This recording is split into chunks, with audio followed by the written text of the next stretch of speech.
A blind knight that uses echolocation, viewing the dark, treacherous world through sound.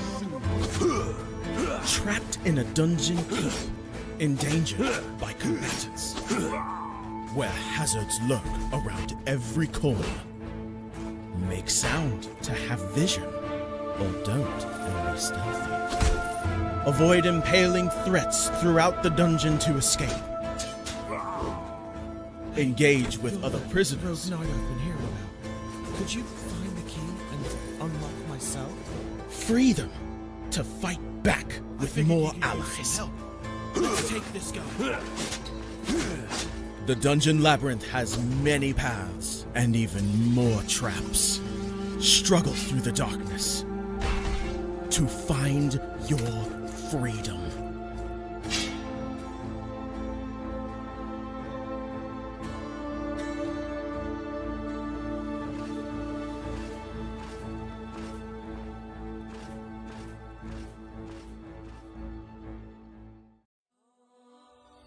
When Alex became a god, he thought he would have no problems at all.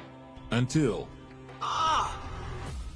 he landed in the Divine Dimension and was tasked with protecting the entire multiverse. Am I connected to every single Alex Ambrose that ever existed? Alex could travel across dimensions, defying the laws of time and space, to help other Alexes throughout the multiverse.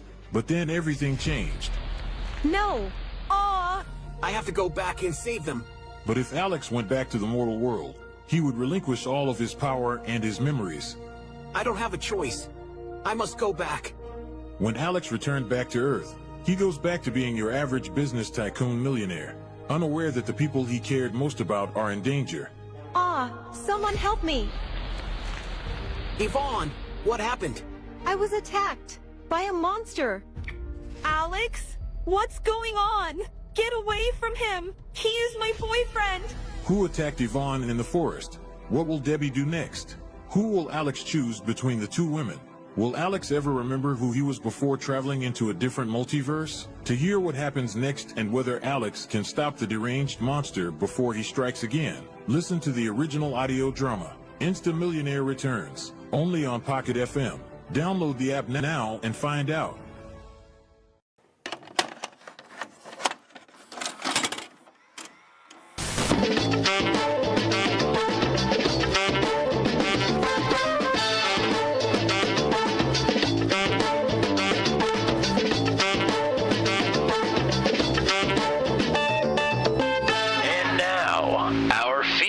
Presentation.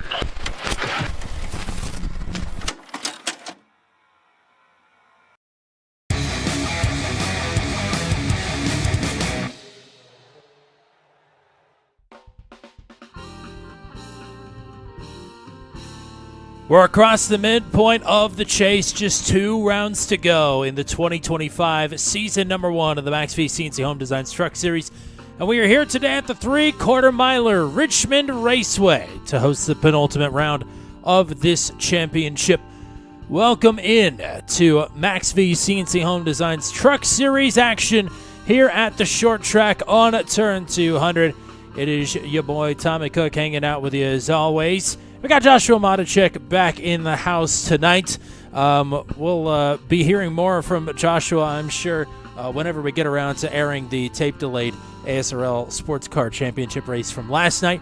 But we welcome you in here victorious into Booth 200 here tonight. Congratulations and welcome. Thank you very much, Tommy. Glad to be back on a good old Thursday night with Max V. Now, speaking of victorious, you got to take the wins where you get them. Let's take a look at the point standings here. As it is, Dakota Floyd still on top. Wanted that podium last week, couldn't quite get it at the Glen. But feel free to disagree with me here. The thing that's jumping out to me is that Scott Patton has not finished particularly well in this chase, and I would call him being just 3 points back right now a win because of where he has finished these opening 2 chase races here. Yeah, definitely. I mean, even with James Lehman back there in third, only 4 points off as well.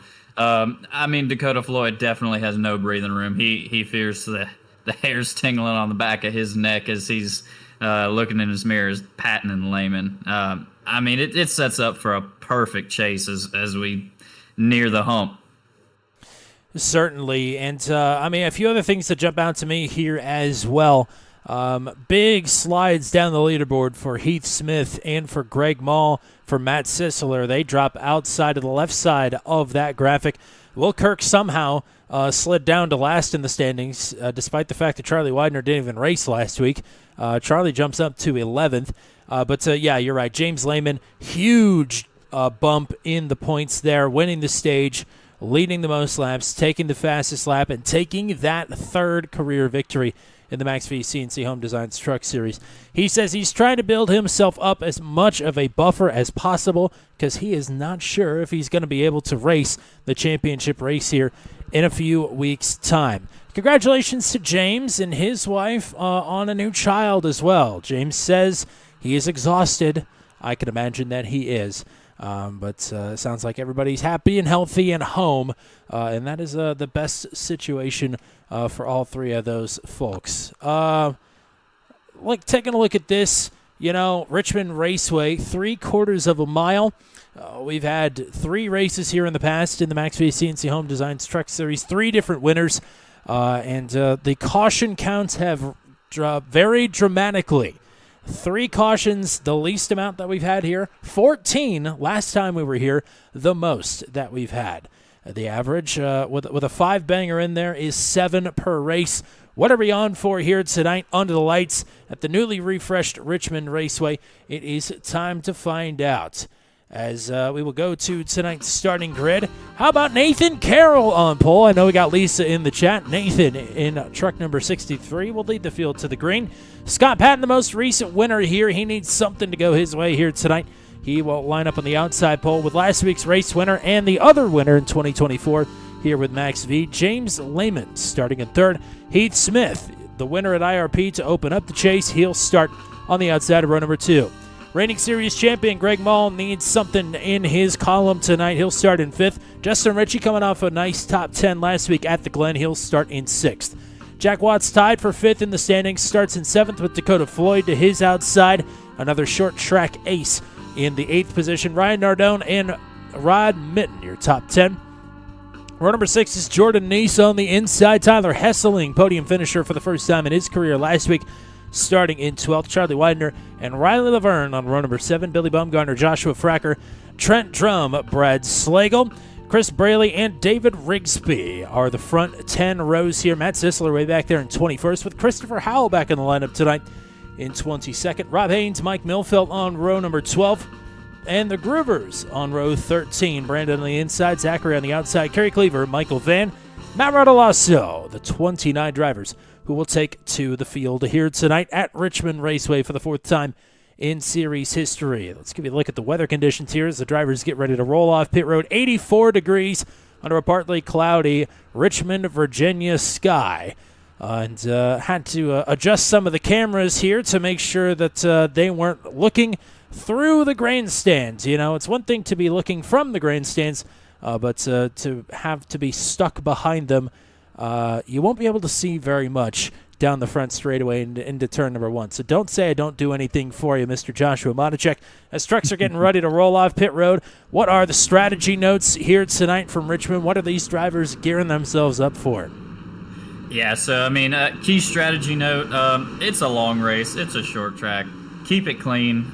You have 3 extra sets of tires. No fast repairs as usual. Our incident limits stand, as always, at 16x is a drive-through. 21 will be a disqualification. 70% fuel is the usual for Max V. So looking at around 75 to 80 to be the fuel break. But really looking a little bit more towards the tire wear being the reason why we see guys start to come in. 134 laps is the full distance tonight. That will put the stage break at the end of lap 34. So 100-lap dash to finish this one out. We know we're guaranteed at least 1 caution. Richmond is one of those tracks where I would not be at all surprised if you told me at the end of the night there was just that 1 caution, or if we ended up with double digits, 10, 15, even 20 cautions It just, you know what? I hate to say it, but it do be like that sometimes. As you can attest with your first outing here with the Venom Truck Series, it ended in a heap, in a caution fest. Yeah, it definitely did.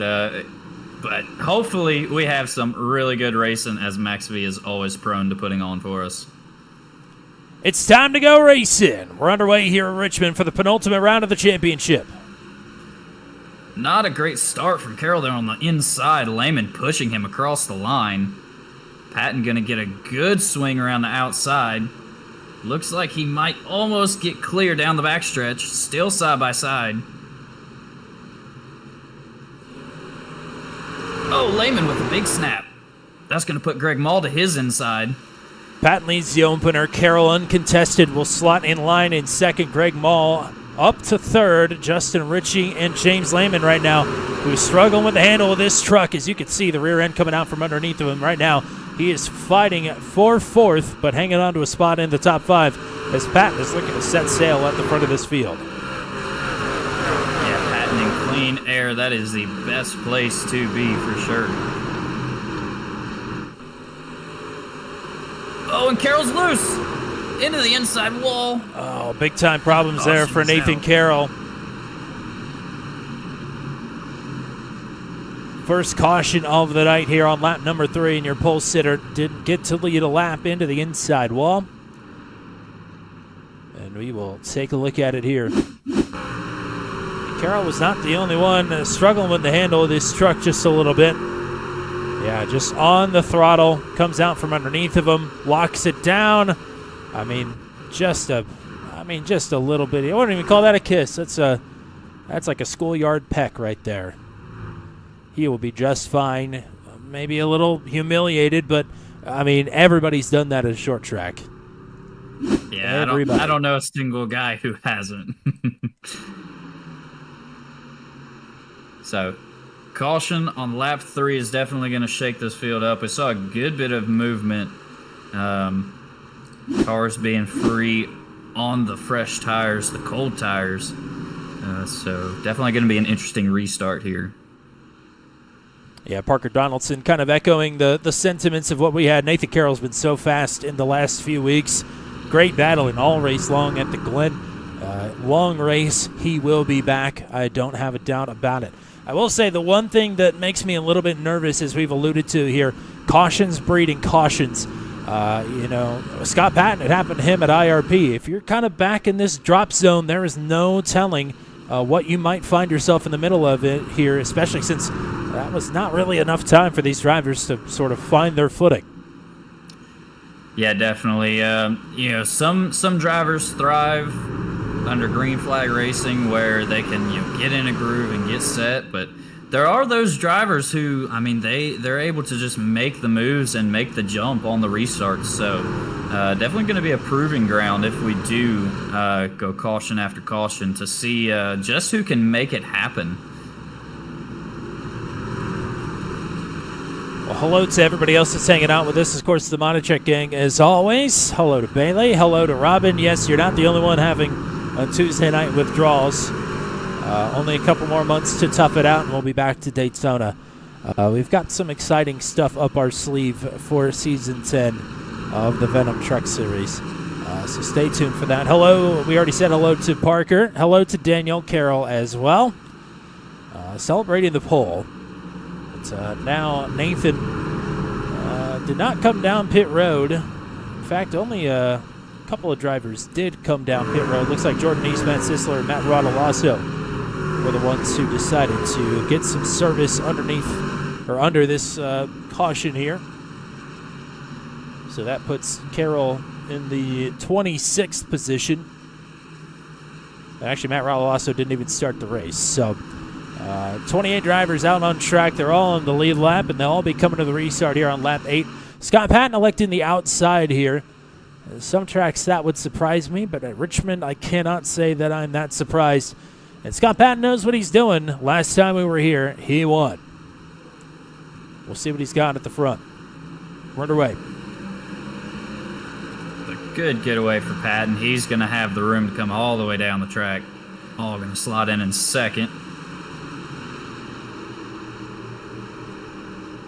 Pretty clean Ritchie up front. As Richie gonna kind of be stuck on the outside here. Smith will have to tuck back into line, though, as Richie has just enough momentum to get back in line. Yep, single file out front pretty quickly. Rod Mitten looking high on Floyd. Floyd now going to look underneath Smith. A couple different lines starting to develop already. Now Mitten going to go to the outside.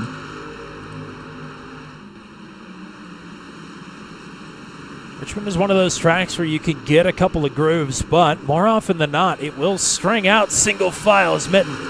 The other difficult part about Richmond Raceway, the exit out of turn number 2, it feels like it's at a weird angle. It'll come up on you quick if you're not expecting it. Mitten had to roll out of it, but he's fighting back valiantly now as he's gathered himself back up, and he is trying to get back to P6 here the long way. Yeah, running that top side into 1 is really good. You can really keep your momentum down through the corner.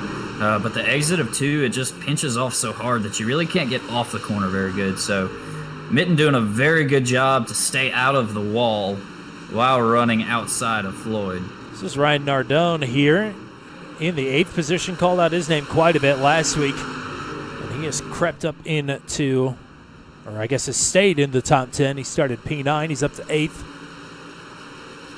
And he is right in the mix here with Jack Watts, a chaser behind him. All the way at the front of the field, Greg Mall is now inside of Patton for the lead. James Lehman right on their heels. Chasers marked in the blue with the red text on our top scroll. You can also catch them with the red spoilers out here on the track. And there are 3 of them here, all in the mix, all looking for the race lead here at Richmond. Patton under fire. Mall to the inside, Lehman lurking in the background. Yeah, Lehman running that real high line into 1. Get a sweep down. Similar line in 3 and 4. Just waiting for that moment to strike to get both of those spots. Lehman in the gasoline green. I think that's the PG version of what we've landed on calling the color of that truck. That's at least what I'm going to call it anyway. He's got some more interesting names for it. It's brought him great success, though, already. Yeah, truck definitely goes really well with that red spoiler. Yes. And it looks good under the lights here as well. Lehman, it looks better if you keep it out of the wall, though. He really is trying to search around on this top side to make a hole. Patton able to get down in front of Mall and solidify that lead again. But now Mall and Lehman are side by side for that second position. And Lehman with a huge run all the way up to Patton's bumper. Got a good look at it there from the kickpot cam of Justin Ritchie. It was just sitting back here minding, not using up his stuff. He gets to watch the show and still kind of be a part of it. Oh, Lehman's loose on the corner, though. Big time.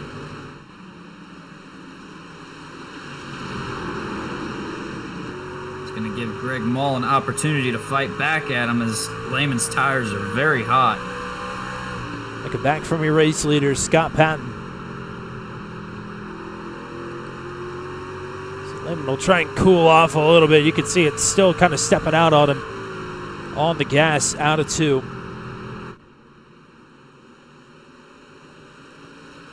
Since the restart, I want to point out Nathan Carroll is up to 24th, so he's picked up about 5 spots, making 4 spots. Got 15 to go in the stage. Some drivers that are needing some points are in position to get them, that's for sure. Greg Mall needing to get all he can. Yeah, rather early exit for him last week. Same for Heath Smith.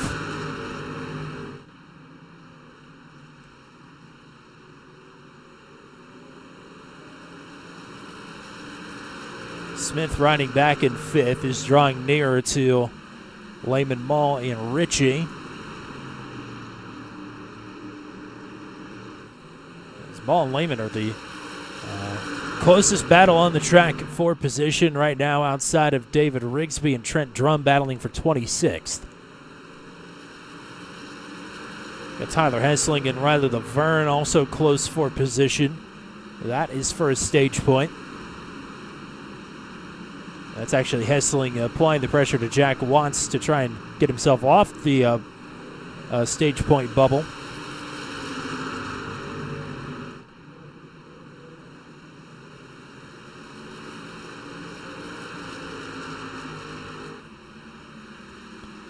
Lehman now with some separation back to Greg Mall. Has started to move back to the top side of the track. Must feel that he's adequately cooled off his tires, saved some of his equipment. I mean, he has closed this gap right back up in no time. Going on the offensive. Yeah, Lehman is definitely the short run king, and he is proving true tonight as well. The two active winners of the Max V races here at Richmond, and they are about ready to go at it. Patton up the track to try and defend. Leaves the bottom open here for Lehman, and he is looking to maybe take it. Very tight as they enter into 1. Patton leaves the bottom open. Lehman takes the spot. Door to door. Side by side. Lehman free off the corner. Very free.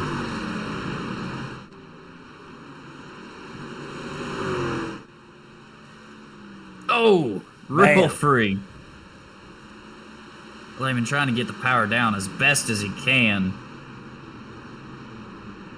Nearing 30 laps in, tires are definitely feeling the wear. A little squishy. Most definitely. Lehman easing up to that tailgate of the 46. The New England Racing Museum Stone River Outfitters Chevy Silverado. Lehman with that alternate line through 1. A little bit slower through the corner, but he gets a lot more speed off. Big dive. He's going for it.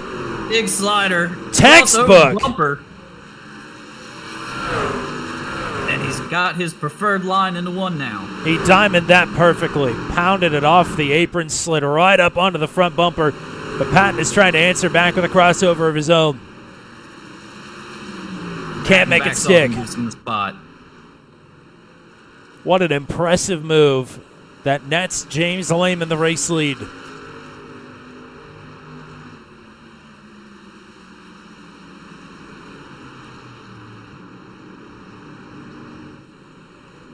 Let's go a little bit further back in the field. We're watching Charlie Widener and Riley Laverne battling for 11th.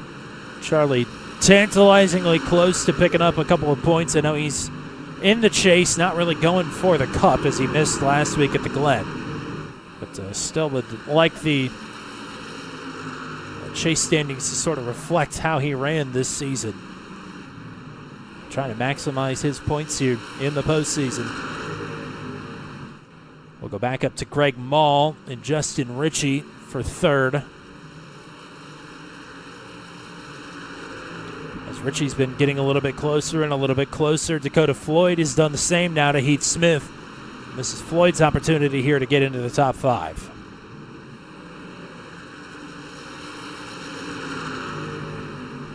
Smith looking a little wobbly up top, and Floyd is going to wrap the apron and move himself to 5th.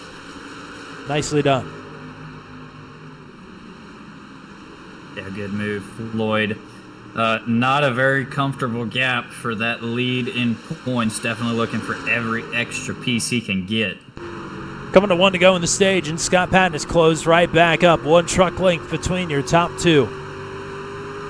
Into some lap traffic. Man, on the wall. 1 to go. What will Patton do for a stage win? It's a point that he needs. Lehman a little tail slap there. Patton drives it in. Not going to make it stick. Lehman is loose, but he is across the line, and James Lehman, for the 2nd week in a row, wins the stage. Patton in second, Mall in third, and problems, it looks like, out of turn number 4. A few trucks around Riley Laverne, Jordan Neese. Neese, one of the drivers that pit under the caution, one of only 2. And it looks like he had made it up inside the top 15, but crashed as the caution had come out for the stage. We'll take a look quickly at what happened here. This is Laverne. Oh, and he gets help from Charlie Widener. And Neese, I think, was expecting the 90 to head back up the track, and Laverne locked the brakes, and Neese went right into the door. Well, as expected, everybody's down pit road.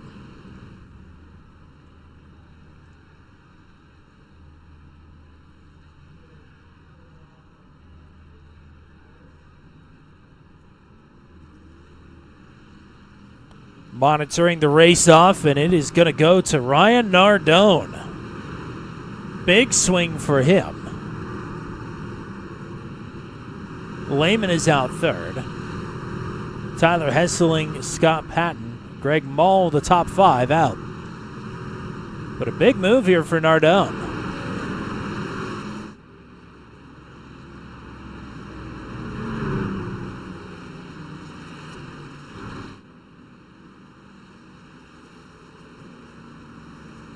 Looking back at his pit stop, it looks like Nardone and Hesseling as well both elected to only take right side tires. Very interesting. So definitely going to be interesting to see how that plays out long term.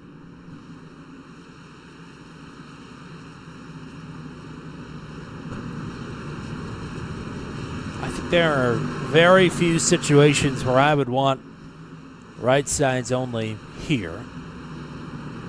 But how do you feel about it? You're the one that's in the truck more often than not. I mean, I feel like that's really a caution play. I mean, taking right sides, getting that track position. I could see myself doing that if I was anticipating having, maybe a double-digit caution race. Definitely plays to the benefit to have track position when the caution comes out. So, 20 laps from now, when you have a caution and can take a free pit stop, you already have that track position to take 4 tires again and come out towards the front of the field. So Nardone moves himself from inside the top 10 now to being the control car. Got another right side only driver behind him, and Tyler Hesseling, and stage winner James Lehman on the outside of the front row with Scott Patton behind him as well. Back to green, lap 39. We could go caution free from here, but will we? That is the question. Definitely is. Nardone with a good jump off the line. But Lehman already looking as there goes Patton! Oh. And into the inside wall, caution is out. And if that is not the story of Scott Patton's chase so far, I don't know what is. Good stage finish. Maybe it looks like the truck to beat and is involved in something. Take a look and see how it happens. On cold tires, that thing just came out from underneath of him. And I'll tell you this much, if it can happen to Scott Patton, like we saw it happen to Nathan Carroll earlier, it can happen to anybody. Nobody's safe. Yeah. This track is one of the most difficult to get those cold tires fired up and going. Takes a few laps to even get into the window.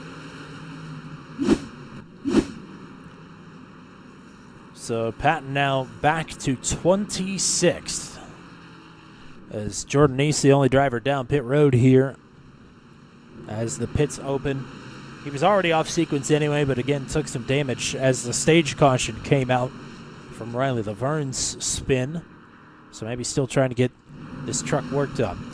One thing that is going to work in Ryan Nardone's favor here is a heat cycle on the drivers with 4 fresh tires behind him. I mean, obviously the ball is still in James Lehman's court here as he was looking to make the move for the lead as Patton spun behind him. Yeah, definitely shakes things up a bit.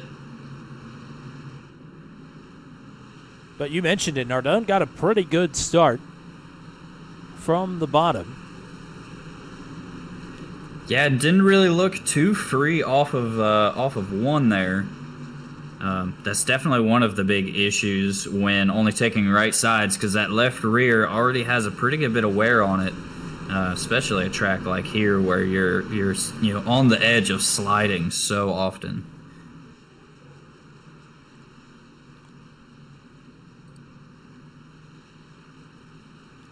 Lights of the pace track should extinguish this time by anyway. Look at some things coming up here. Our next broadcast, I guess technically is going to be Sunday morning with last night's ASRL Sports Car Championship presented by Bear Blaze Autosport from Willow Springs. My town, and I was not affected. Your pole sitter for tonight, Nathan Carroll, is up to 20th position. Sorry, I just realized I had myself muted that whole time.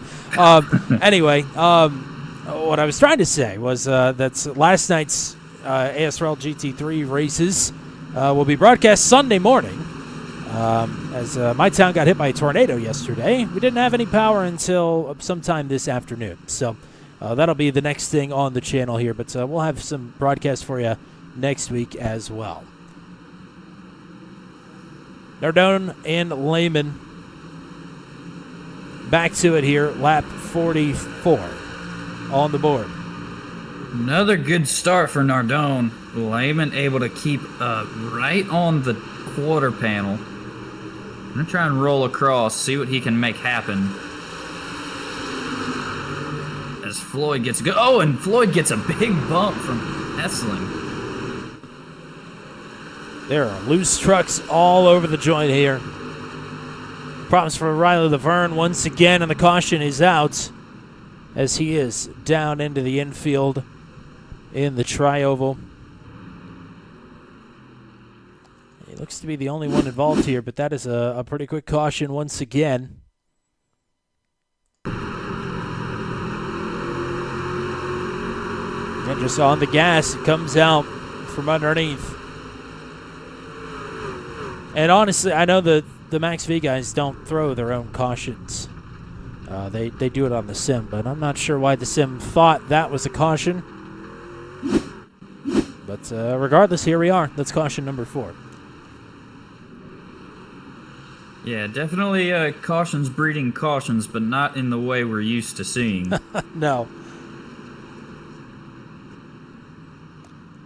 But I think you were saying something about Nathan Carroll, as I left myself muted. He's up to 19th now. Yes. That is indeed what I was pointing out. So, making a slow but impactful comeback after an unfortunate self-spin. But, I mean, he's I know we've pointed this out already. He's not the only one that's done it now. That's been 3 of our 4 cautions. And the 4th one was the stage. Yep. I have been victim many times. I'm afraid there's a chance we just lost Heath Smith from the top 5. Hopefully he reappears here in just a second, but as of now, that has not happened. It looks like I got the notification that he did drop out of the server. Wow. Well, that's no fun. Well, now he'll be hoping for some cautions here to get back on the lead lap if he's able to get back into the session right away. Well, anyway, what I was trying to say there was the ASRL Sports Car Championship tape delay Sunday afternoon from Willow Springs. We'll have a race Monday night for the Go Squadron from the Super Series at Road America at 8:45 p.m. Eastern Time. That'll be the straight-up 60-minute endurance race, no sprint before it. It'll be something brand new for the Go Squadron from the Super Series. That'll be a fun one. And then next Wednesday, I think we're at Watkins Glen, if I'm not mistaken. That'll be fun. The boot. I'm all about that. As, that will be the usual 8:15 p.m. Eastern Time for that one, assuming I don't get hit by another tornado. And then next Thursday night, oh yeah, you know what? I've been saying that we're past the halfway point, and then you corrected me earlier, and you're absolutely right. We've got 2 more races to go. It is Darlington next week for the penultimate round of the championship. 9:30 p.m. Eastern time for that one. Lot going on. Brain is a bit frazzled. I had about an 11-hour workday today. That was not a fun day. So I'm happy to be here, even if my thoughts aren't very coherent so far. And I keep leaving myself muted. Anyway, coming to a restart, lap 50 on the board. These drivers up front looking for a long green flag run. Nardone still to the inside, Lehman on the outside, Dakota Floyd, Ron Mitten, Tyler Hessling, the top 5. Every restart we have, Lehman has a little bit better run, and now he is officially outside off of 2. Those side by side. For the lead. Lehman gets a good run. Lehman will lead it at the stripe. But Ryan's still got the inside positioning here. This 98 truck is looking good. There's Mitten and Floyd side by side for third behind them.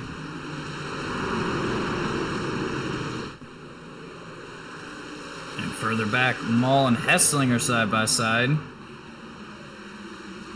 Lehman, inches from being clear here. He's got it. And he's got it. He's got the wall, too. Caution. Caution's out again. Joshua Fracker is slow. Out of turn number 2. That is about as good of a guess as I've got because I was not... Didn't mark any crashes for me. Oh, yeah, absolutely. Fracker. Big time problems. We'll back this up and see if we can track this a little bit better. I'm not sure why the far chase is not very far. So we'll go to the blimp cam here.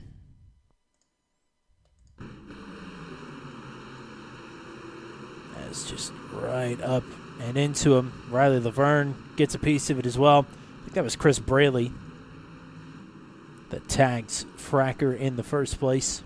A few drivers off and on pit road. Billy Bumgarner is one of them. I believe Billy had to make a stop under green as well, maybe to serve some kind of penalty. Either way, he'll be trapped now. Looks to be 2 laps down. So that is no good. Unfortunate for Bumgarner. Good for Heath Smith. Yes. He will be the lucky dog for this caution to go back from 2 laps down to 1 lap down.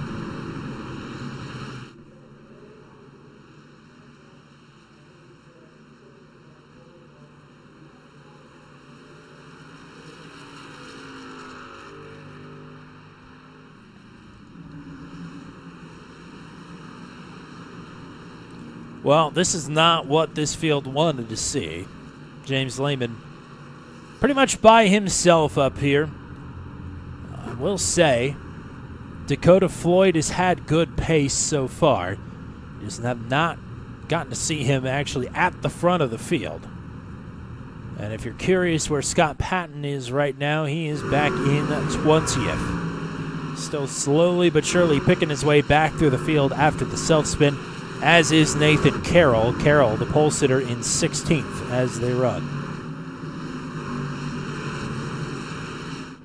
Yeah, Richmond, as slick as it is, doesn't do any favors when you have traffic all around you.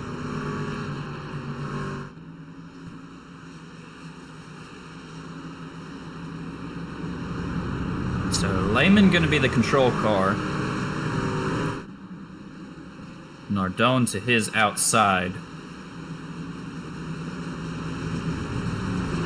Nardone has been doing very well in these restarts, having only taken 2 tires. Hessling, the other 2-tire driver, has fallen from 3rd down to 7th.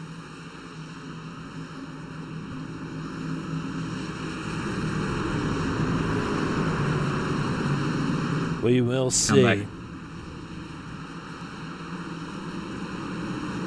And laps are kind of ticking away here, little by little. 57 on the board this time. That was not a great restart, really, for anybody other than James Lehman. Yeah, Lehman, a good getaway. He's going to get a solid truck length and a half, especially off the corner. A good gap. Mitting a little free down there on the bottom underneath Nardone. 98 versus 92. Mitten on the bottom, Nardone on the top.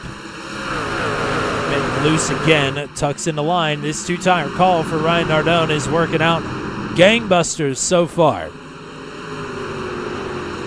Dakota Floyd, free off the corner, looking for an alternate line. Gonna have Greg Mall underneath of him now. Mall wants back into the mix. Looks to maybe have Floyd. fourth out right here, at least for the moment. We know Floyd is usually a later driver when it comes to the long run. Not really had any long runs here. So he's just kind of been hovering, hoping that we go caution free for a little while for sure.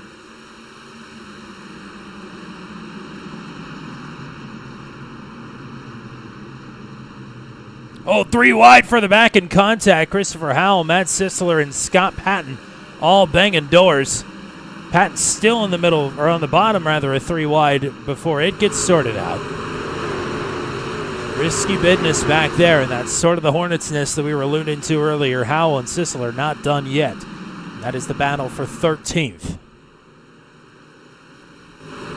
Yeah, Patton trying to make some quick work as fast as he can. It's not fast enough. enough. This man Howell and Crossover. Sisler running each other ragged. Nathan Carroll in that mix too. Yeah, Brandon Groover in the 41 running that high line outside of Carroll. Really making it stick.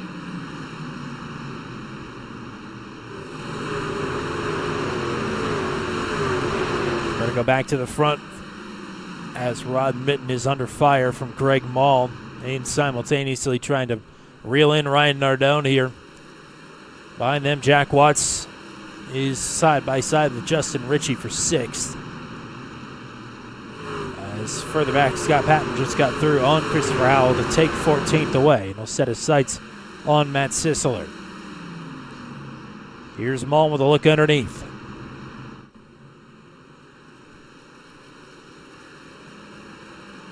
Right at the quarter. Gonna have the line into 3.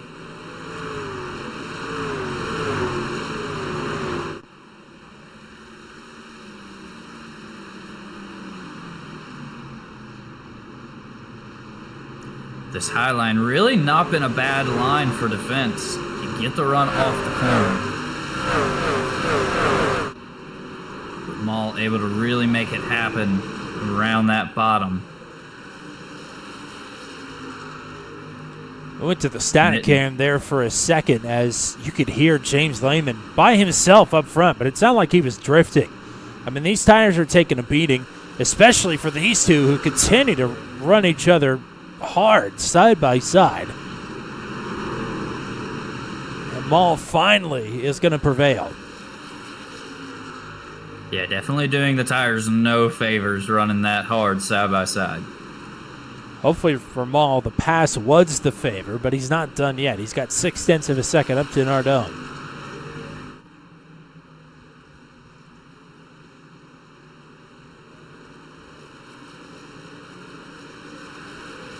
Some swapping further back. Mike Milfeld, who was very fast in practice, didn't qualify very well, but he's trying to stay in the top 10 now. As Tyler Hesseling, the other driver on that two-tire strategy, is starting to slide backwards just as Scott Patton is starting to move forwards. Oh, Milfeld into the corner hard. A little tap to Hesseling. A little persuasion. Side by side. But Hesseling's going to get it done around the top side. Oh, we almost go 3 wide. Now, Patton has been on the move. He's put it wherever it needs to go. You think he's not a little upset? Think again. He's pounding the pavement. Hey, I've always heard driving angry is driving fast, so. We'll tell that to Matt Williamson. Crossover.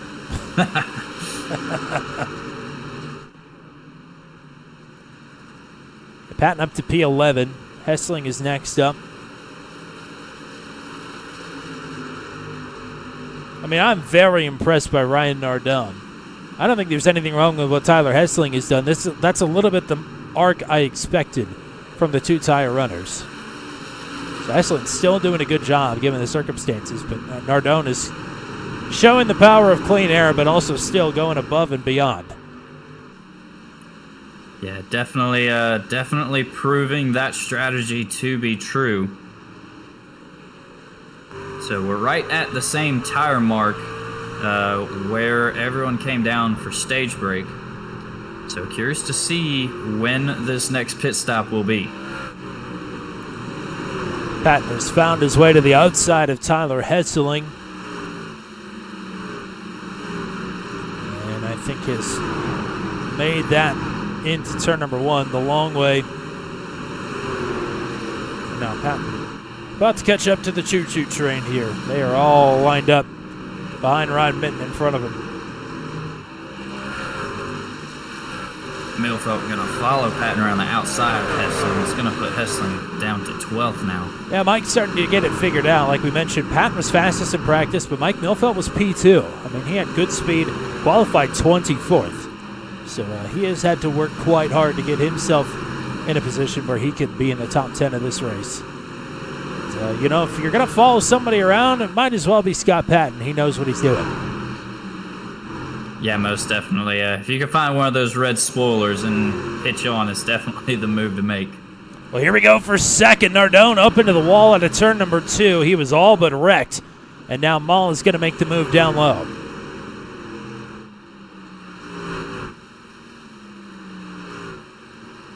Two and a half seconds up the road. James Lehman may be seeing some of this in his mirror, as Mull and Nardone are both loose, but Mull, crucially, is clear.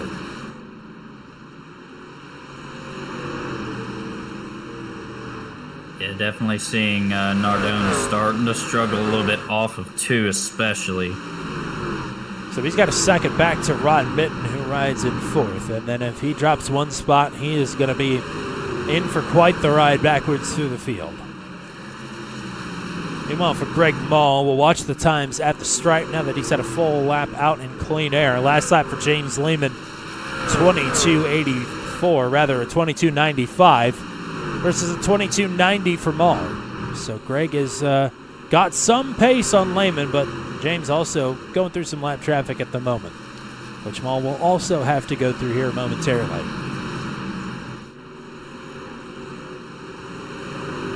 Yeah, definitely going to be interesting to see how the tire wear plays out and plays into factor as we near the tail of the field.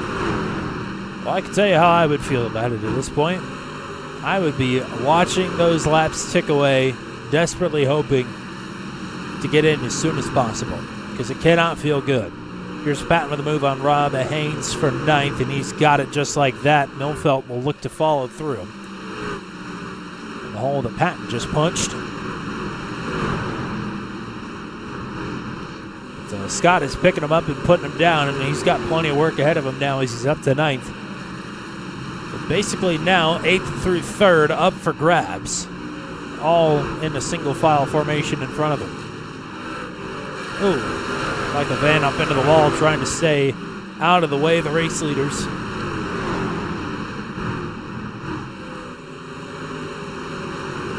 Patton running that a little bit higher line.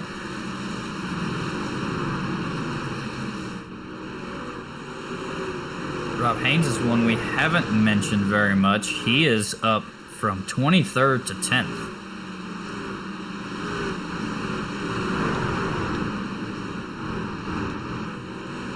So Rob Haynes making some moves along with Patton.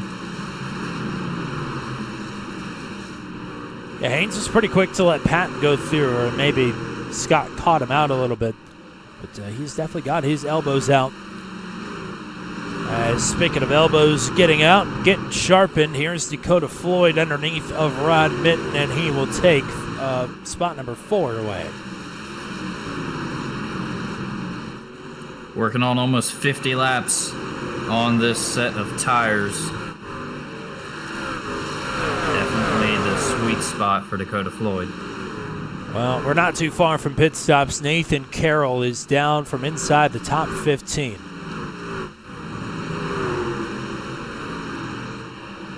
And Heath Smith just had a problem, and he has jumped back to the pits. So that might be the end of his race. We're still green. As Millfield is finally through on Haynes. Go back up the road.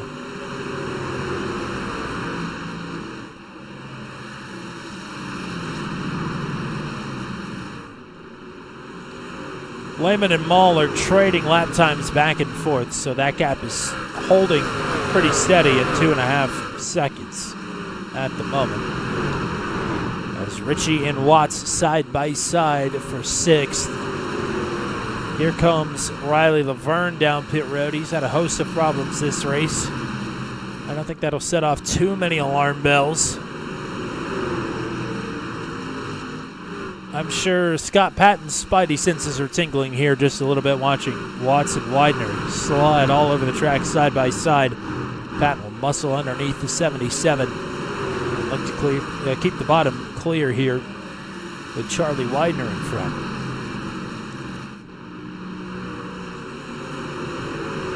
Widener making good headway here.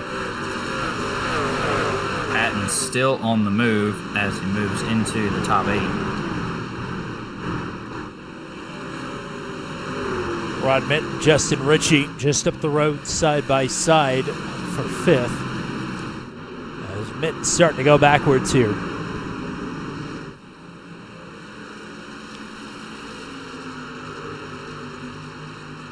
Ritchie looking underneath of Mitten.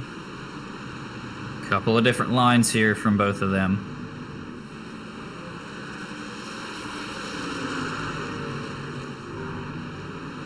Just up the road from them, Dakota Floyd is looking underneath of Ryan Nardone. I mean, this is a huge net gain for Nardone on this pit cycle, or on this green flag stint, rather.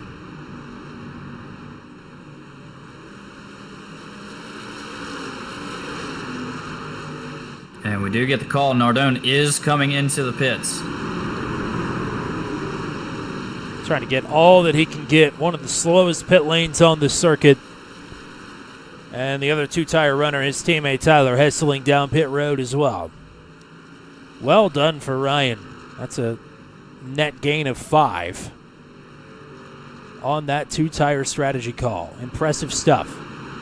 And I'm sure this will bring other drivers down pit road as well, as Jack Watts bringing it to pit road. A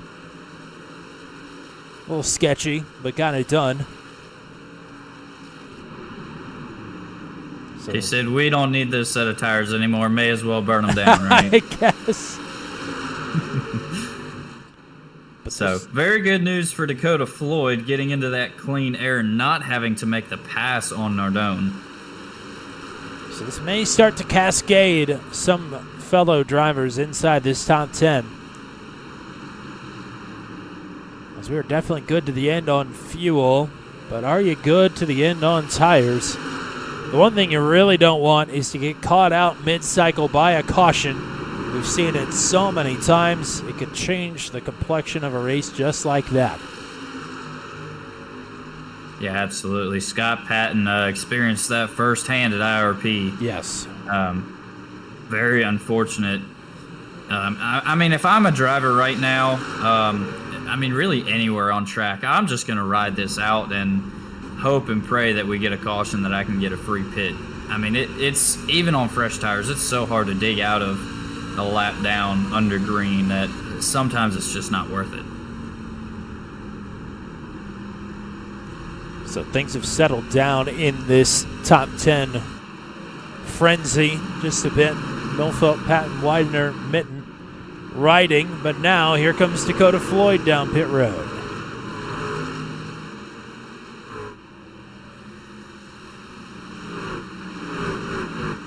So Floyd in from the top 5 is definitely going to set off a couple of alarms. Yeah, that will start to bring some folks in, no doubt. We'll see if Justin Ritchie's going to answer this time. He does not. Widener and Mitten side by side. Patton and Milfeld are all here as well. Riley Laverne on fresher tires is firmly in the mix here as well. Kerry Cleaver down pit road. Dakota Floyd is making his way out. Patton's coming in. He's going to fly it in. That was graceful as it was sketchy. Yeah, had to get majorly off pace. He was trapped on the outside.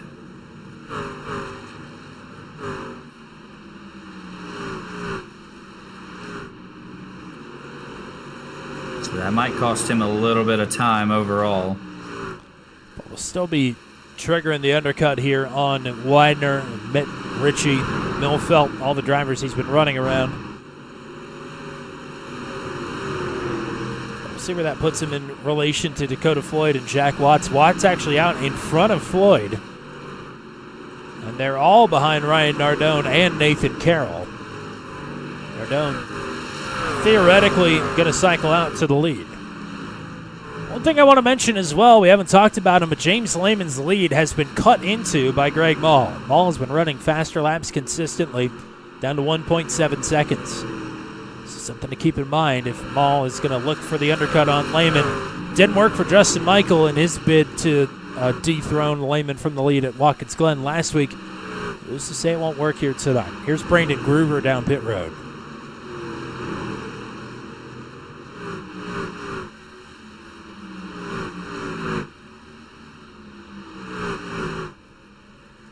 Pit cycle definitely triggering around. Oh, car into the inside wall. It's Kerry Cleaver. I don't think the caution is out as Cleaver's towed back to the pits. I think we have escaped. A lucky one at that, because that was worse than what brought out the caution for Riley Laverne earlier. Christopher Howell that down would have pit been road. unfortunate. Yeah, that would have been wild. Those guys could have pitted. That would have been Scott Patton's luck, that's for sure.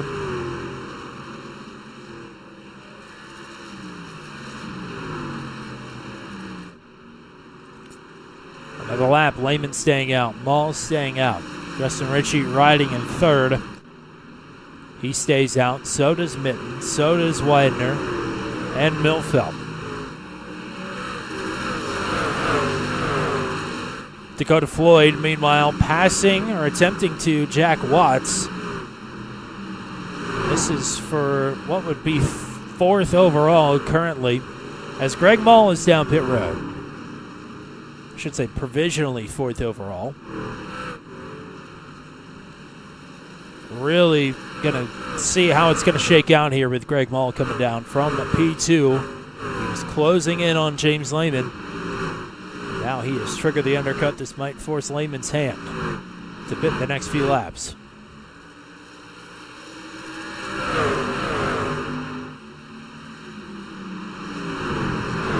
Mike Milfelt is in.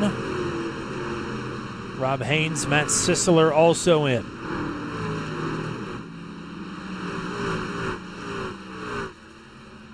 So that leaves us with, looks like 8 drivers who have yet to pit. James Lehman, Rod Mitten, Justin Ritchie, Charlie Widener, Jordan Neese, Brad Slagle, Zachary Groover, and Trent Drum.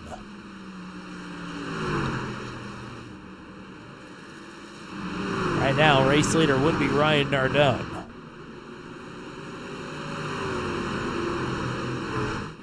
He's 2 seconds clear on Nathan Carroll, Dakota Floyd, Jack Watts, Scott Patton. Patton making a dive on Watts on the bottom of 3 wide.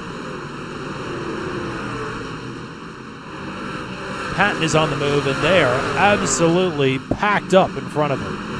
I don't know where he's going to go. Oh, Braley Wow. really free into the corner. Good Very save. impressive. Good stuff there. Carroll side by side with Charlie Widener. Widener yet to make his stop.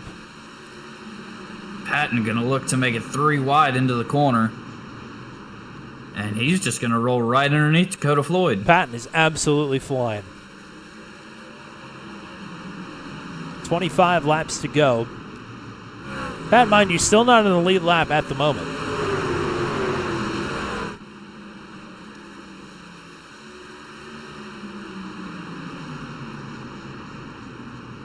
As gives a bumper there to Nathan Carroll, who would be the lucky dog if the caution were to come out right now.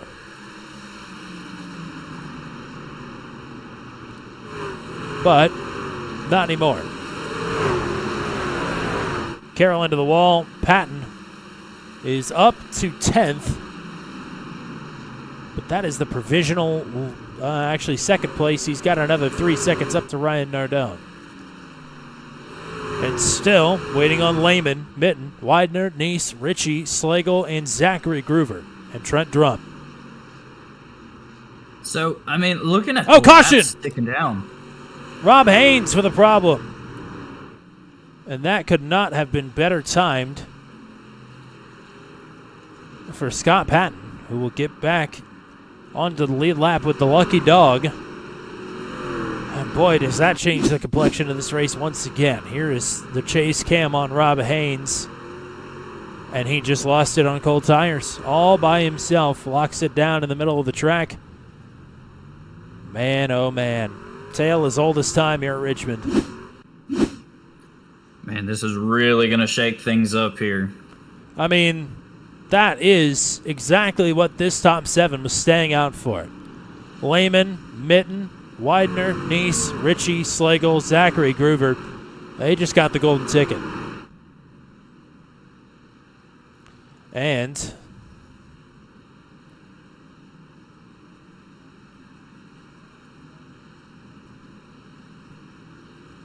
So Nardone, Nardone. also.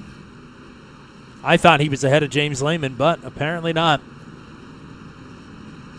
So Patton will have to take the wave around here, and that is a killer.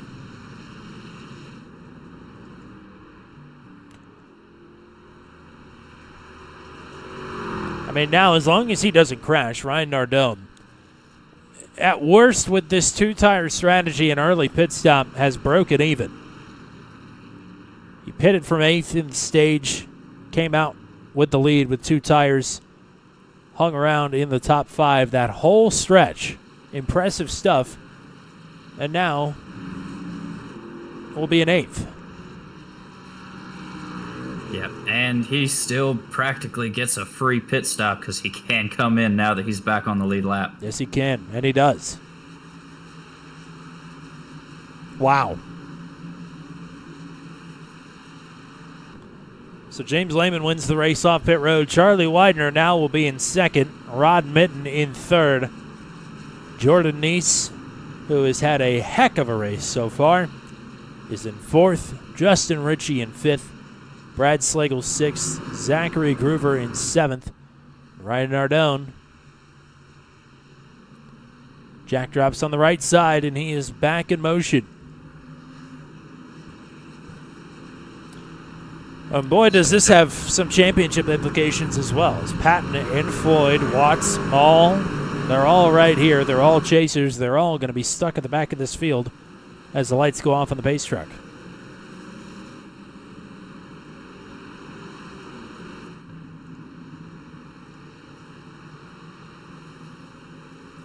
I think Definitely we're shaking things up. yeah, we're gearing up for a crazy final 18 laps of this one. I don't think there's any mistake in that.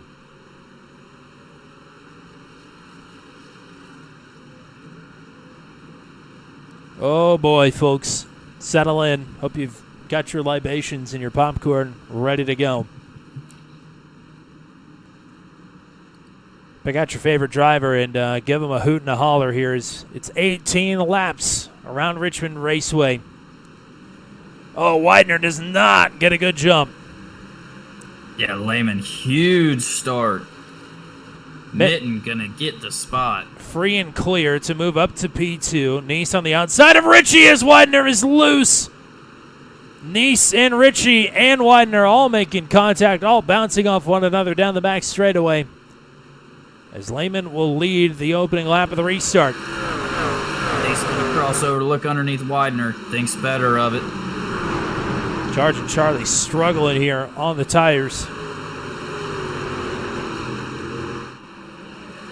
Nice up into the wall. Mitten is trying to close in here on James Lehman. Mitten had good short run pace. It was not there in the long run. This run might be just short enough for him to have a crack at a win.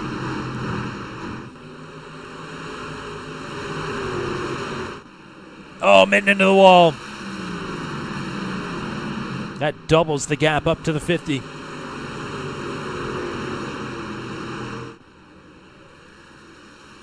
Man, talk about a truck who had struggles early in it now. Jordan Nice in 4th. What a turnaround for the 12. If he could stick the landing, it will be a fantastic night. Oh. Out to in move there, trying to sneak underneath of Charlie Widener.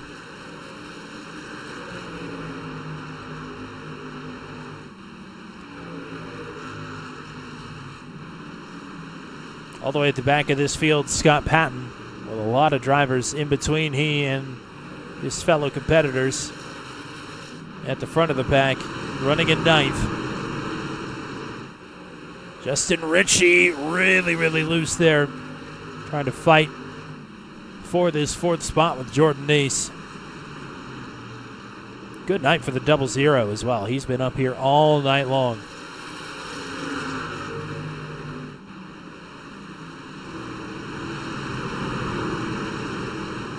Lehman about a half a second lead over Mitten.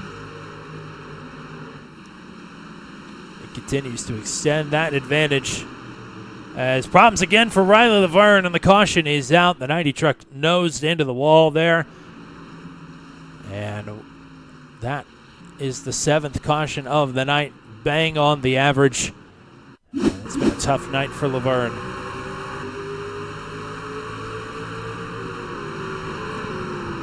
Oh, yeah, Chris Braley got him.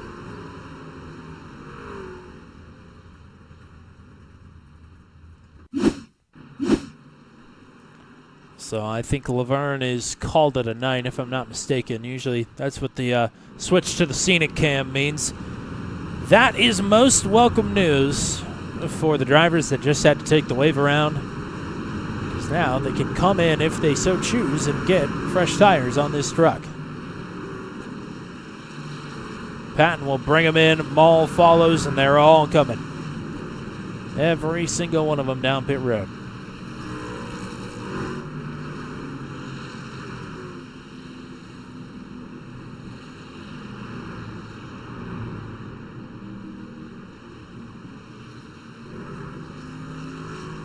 Definitely curious to see if any of these guys elect for a 2-tire strategy as well. Interesting to point out Nathan Carroll, who could have been in that mix with some of these guys to take the wave around last time by, elected to come down pit road under the last caution, put tires on, and hope for another caution. Carroll now will be the lucky dog. But it'll all sort of come out in the wash for him, as he should go all the way to the tail of the field here.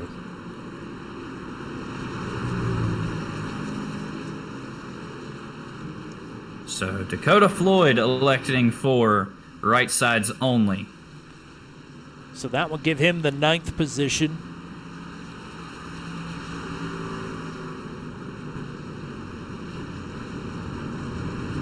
He'll be right behind Nardone, who is another who is on that 2-tire strategy. But this will also give Scott Patton now the outside of row number 5. Which something tells me he might want that. Maybe. Maybe not. He's been looking very good on that higher line, just like Lehman earlier in this race. So definitely curious. Lehman has looked almost untouchable here so far. Almost, though. I don't think anybody is untouchable, quite literally, at a short track inside of 10 laps to go. Absolutely not.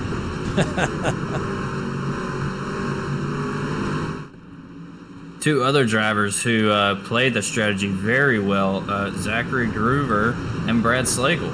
Both of them inside the top 10 now. Yeah. Good bounce back week after the U-Haul truck took quite a beating last week for Slagle. Looks like he was able to get a proper wrap on that truck this week. Slagle plus 12, Zachary Groover plus 19. He is the big mover of the race thus far. Charlie also up 10 from where he took the green. 7 to go. Better start for Charlie Widener this time around. Gonna be able to hang on to that inside. Been way up the track there. Looking for a big run out of 2.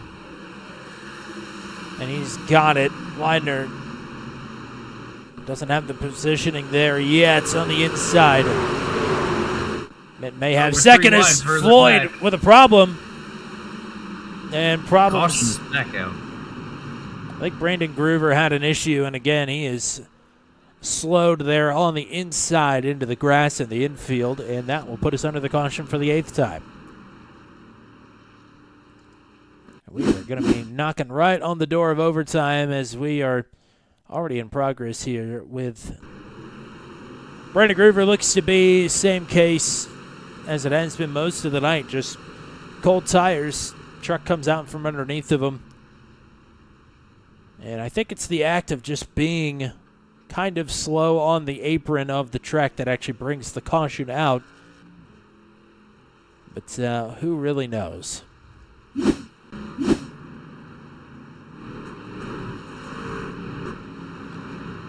Well, I don't think that worked out for Scott Patton quite in the way that he was hoping it would.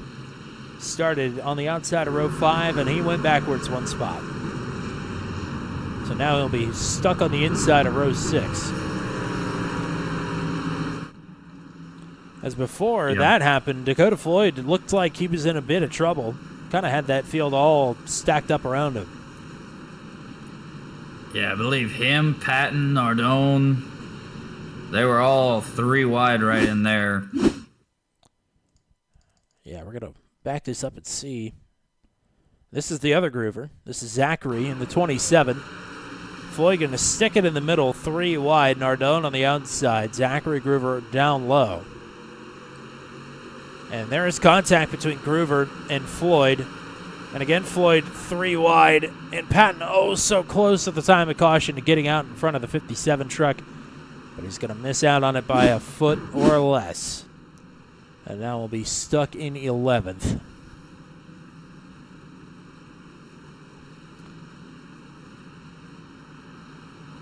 Show me that Brad Slagle made a 0.6 of a second pit stop. Very impressive. He didn't even lose any track position. I guess that's them U-Haul guys. Yeah. They're real good. Well, I think we are going to overtime. We'll have 3 attempts at it. The caution can come out at any time, so we could very well take the white and then see the yellow, and at that point the race would be official.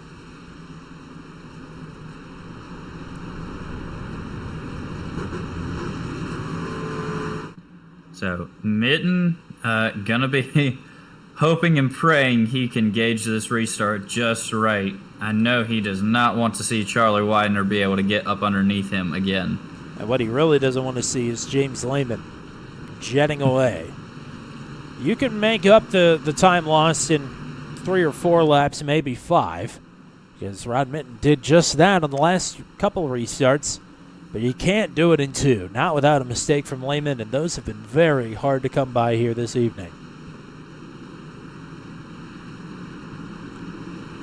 Restart attempt number 1 of 3 here in overtime at Richmond.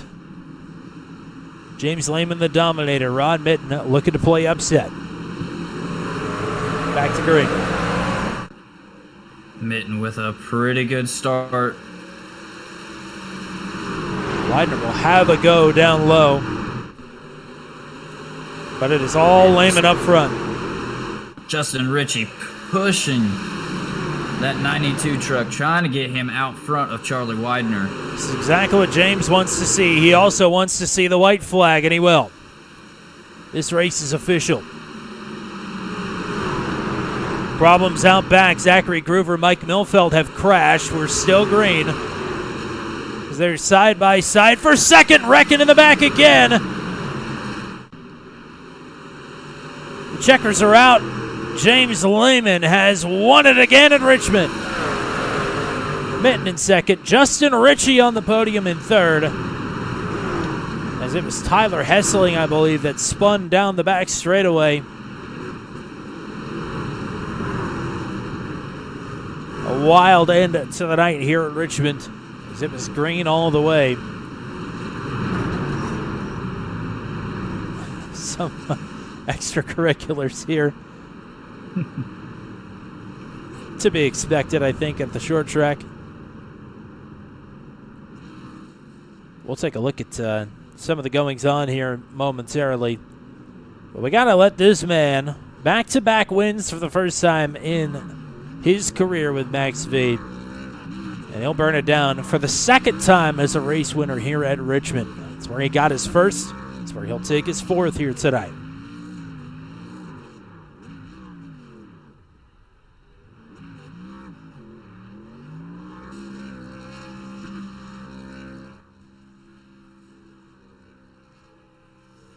In the chaos, Scott Patton got up to 7th. Nathan Carroll snuck back up to 13th.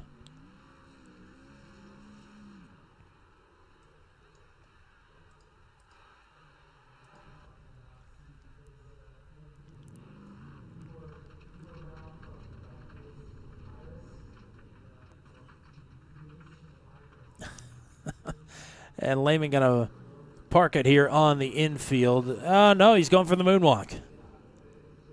Well, he was trying to anyway.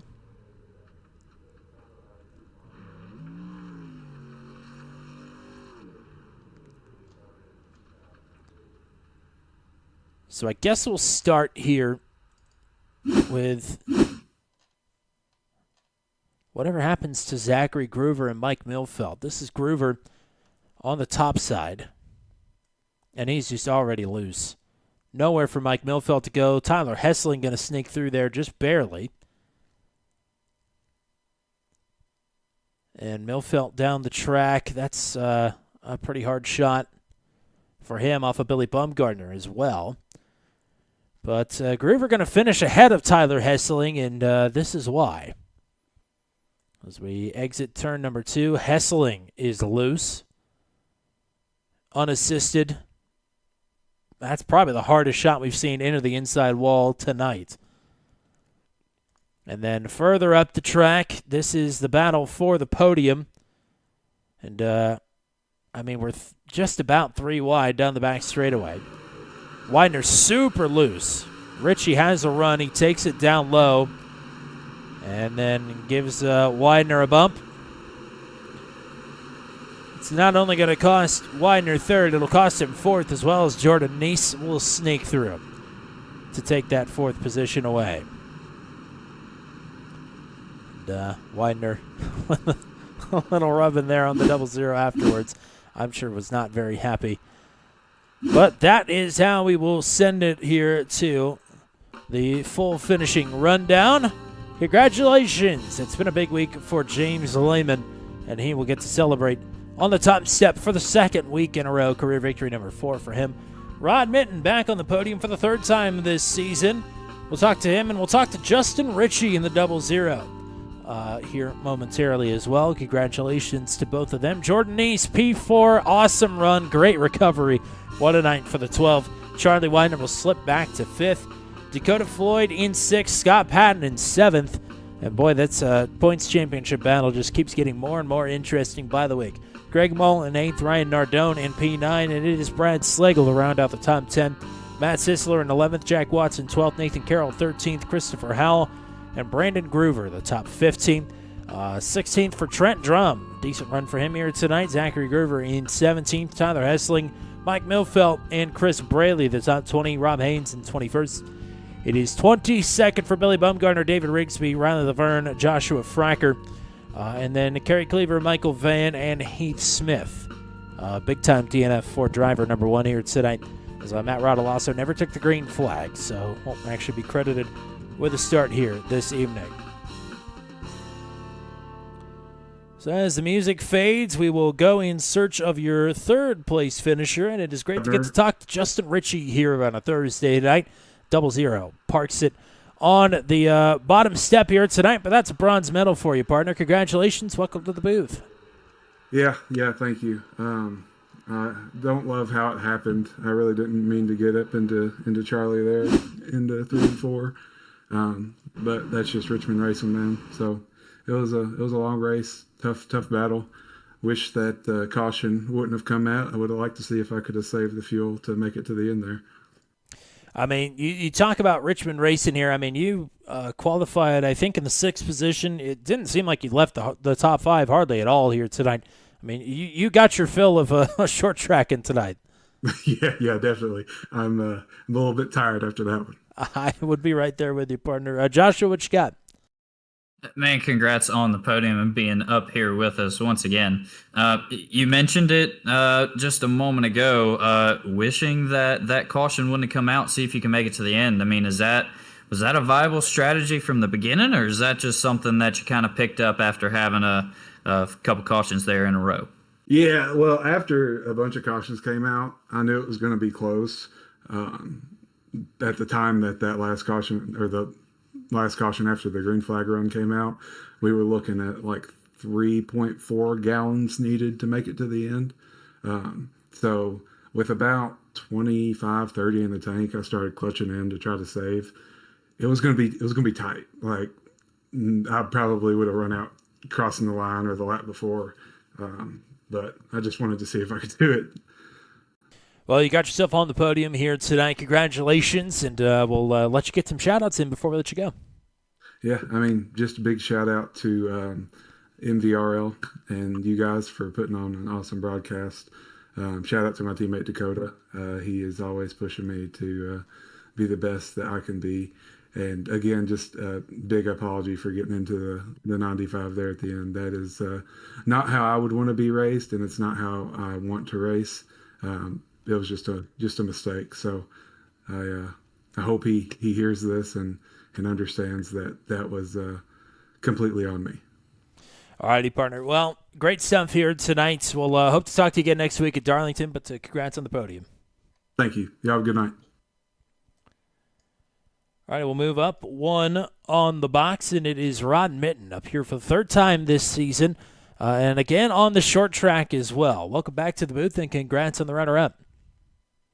Hey guys, good to be back. Second sucks, but I didn't think there was any chance that we were going to catch Lehman tonight. I mean, it looked like tough sledding out there, especially the couple of times that we got long runs in there. It seemed like a handful for you, but boy, you seemed pretty content with the 92 tonight on the short run. Yeah, I mean, when we loaded in for practice, I was just not feeling good at all. I couldn't even keep the truck under me, but as the track got a little cooler, as night fell, it really came in, and I felt like, we were one of the better half of the trucks, excluding James, whooping everybody. But, just happy that the caution fell when it did to kind of give us a track position to be able to hold on to it. I liked the outside lane a lot. I was able to get up there and get comfy, get a good run down the backstretch. It was a fun race. Joshua, what you got? Man, congrats on being up here with us and second place. Looking at the starts here, saw a lot of people struggling on the cold tires. I mean, do the tires ever really come into play here, or is it just slick all night regardless? Yeah, it seemed like I had no issue with these starts. I was expecting a little bit of wheel spin. We never really had a restart where a lot of guys were on older tires. I know some guys had taken too early, and it seemed to work out pretty good. The left sides weren't wearing as much. Right front wear was kind of the most extreme that I saw in the sets we took off. But I never really had a chance to try 2 tires, just with the way the cautions fell. But, I mean, overall, The tire held on fine. It didn't really get wrecking loose. It just lost speed throughout the race. I know the finishes probably haven't been where you want them to be in the chase, but you still came into tonight in a pretty decent points position. I mean, you got to feel like you've sort of turned it around here with the P2 tonight. Yeah, the P2 feels, great, honestly. Like you were saying, I think it's my third podium this year, with at least 2 of them on short tracks, if not all 3. For whatever reason, we just kind of find our way to the end of these short track races and keep it out of trouble. Yeah, the road course, I kind of expected not to get a great finish there. It's not my best type of track, but I think if we can just keep it going here and stay in the conversation, just try and pull a top 5 points finish out of the season. Compared to where we started when we were wrecking every week, I can't complain about that. Well, great stuff for me here tonight. Congrats on the P2, and we'll let you get some shout-outs in as usual. Shout out to you guys doing the broadcast. Hope you guys will be back next year. So just enjoy going back and watching these every Friday morning while I'm at work. So shout out to you. Well, thank you, partner. We'll be here next season, that's for sure, and we'll be talking to you more. Hopefully we'll talk to you again next week in Darlington. What do you say? We'll see. It's another tough track, but to be honest, I came into Richmond kind of not feeling great about it either. So I guess that's kind of a good thing when I'm not feeling good about a race. Definitely so. Thanks for the time here, and go celebrate the P2. Of course, y'all have a good night. And now he's the man of the hour, second week in a row. James Lehman is here as a race winner, 4th time in your career, 2nd time here at Richmond. All the numbers spelled disaster for the field here tonight, as it is 50 to P1. Welcome back and congratulations. Thank you, Tommy. What a night for you. I mean, it looked like it was going to be you versus Scott Patton, the classic, the Richmond setup. Scott, cannot buy luck in this chase, as it would seem, and you were very much there to capitalize and had him pretty well covered here. Yeah, it's always a good battle between me and Scott whenever we come to Richmond. And yeah, I was just, when he got, there was a couple people here tonight that it just broke loose on him randomly for no reason, and it happened to me, but I was able to catch it in time, but Scott got the unlucky part of it there, and it just snapped loose on him, and it sent him around for sure. Well, speaking of catching it, we heard just a minute ago from Justin Ritchie saying that he was clutching it. He was thinking he might have made it to the end there if that, I think the 6th or 7th caution of the race didn't come out there towards the end. Where were you on fuel? Were you going to have to make that pit stop, or were you just going as long as possible to hope for that caution that you ended up getting? When that caution came out, I had 3 laps of fuel left Oh, to take, I'll be honest. So, I'll be honest, anybody that pitted on that caution prior, I think it was lap 54, 55, if all they had to save, I did my math, all they had to do was save a lap and a half. So, wow.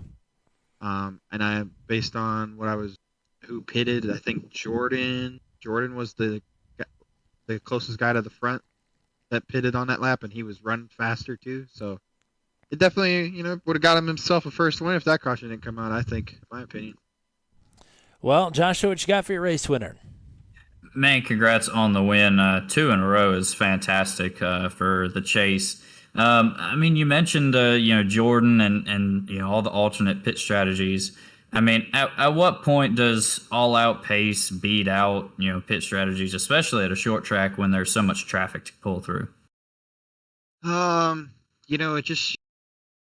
It's like you got to pay attention to, if you have your track map up, you got to pay attention to where everybody is on the track, in a way, because it's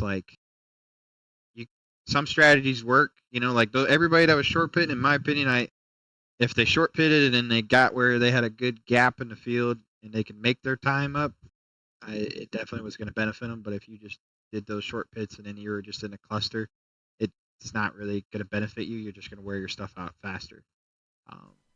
But definitely, I think my strategy there was just to run it dry and then take 2 tires and hold on, for sure. So. Well, to race a short track is one thing, to win is another. But I knew you came into the night a little bit exhausted. It's been quite the 7-day stretch for you here. Yeah, it has for sure. My son Parker was born Tuesday morning at 4 a.m. So that was interesting. and it was my firstborn, so it's definitely an experience I'll never forget for sure. It was just beautiful in my opinion. So, and then the last couple of days have been tiring, getting used to the newborn. So, I have my Mondays and Thursdays and my Saturdays that my wife has given to me that I'm allowed to do these. So I appreciate that of her. And oh yeah, I'm not gonna lie to it did kind of suck though. I was leading the points on my Monday night series by 29 points. I almost would have had that championship locked, but hey, everything comes in a blessing somehow. Absolutely. Well, we'll let you go rest up, but before we do, we'll let you get some shout-outs in from the top step here tonight. Thank you to everybody that came out tonight, put on a good show. Thank you to everybody that watches. You guys are the reason why we do it. Well, the broadcast part, at least, you guys like watching our stuff. And thank you to you guys. You guys do an amazing job broadcasting, and looking forward to next week at Darlington. Absolutely, partner. We're looking forward to the Lady in Black very, very much. But go celebrate this one, or go take a nap at least, and we'll hope to make it 3 in a row next week. That's the goal. Well, I mean, that's exciting stuff. It has been quite the 7-day stretch for Mr. Lehman. Of course, nothing in the sim will compare to the birth of his first child. So congratulations to both of them. And, yeah, that's really exciting stuff. And a pretty interesting race through the mid-pack here tonight. But after problems came over Scott Patton there, I don't think it was very much in doubt who was going to walk away with this one tonight. Yeah, definitely not. I mean, Lehman is just so good, especially on these short tracks. Ran against him in a lot of the Truck 200 short tracks, and I mean, he's on another planet when it comes to that short run pace, and he definitely proved true here, especially with how many cautions we had. But I mean, lots of shuffling through the field. I mean, it was just a phenomenal race, both on racecraft side and on pit strategies. I mean, just exactly what we expect from another Thursday night with Max V. Absolutely, and we've got a couple more of those to come up here, but in the meantime, we'll let you know what's happening here. Sunday afternoon, be on the lookout for a premiere of the ASRL Sports Car Championship tape-delayed coverage presented by Purple Ace Autosport from Willow Springs from last night. Should be looking at about 1 o'clock Eastern for that one, hopefully. But Monday night, we'll be back to the live action with the Ghost Squadron Formula the Super Series Endurance Race from Road America. Catch that one at 8:45 p.m. Eastern Time. Wednesday night, it will be the ASRL Sports Car Championship back in its live, regularly scheduled format at the boot layout of Watkins Glen at 8:15 p.m. Eastern Time. That will lead us into what is actually the penultimate race of the chase for the Max V CNC Home Designs Truck Series at Darlington. 9:30 p.m. Eastern Time for that one, as usual. We are now over the hump, and things taking shape in a very interesting way here tonight. Thank you to everybody that was hanging out with us. Of course, thank you to Lisa Carroll. Thank you to Bailey and Robin Motichek. Thank you to Parker Donaldson, Danielle Carroll, and Jordan East for hopping in the chat there late as well. Greatly appreciate everybody that was hanging out with us here tonight, whether you're commenting or not. Thank you to CNC Home Designs in Central Florida, and thanks to Deb and Carrie Cleaver for continuing their support of the Max V Truck Series here on a Thursday night on Turn 200. That's all we got for you here tonight. On behalf of Mr. Joshua Motichek, until we meet again, I'm Tommy Cook, saying so long from Richmond Raceway, where James Lehman makes it 2 in a row in the chase.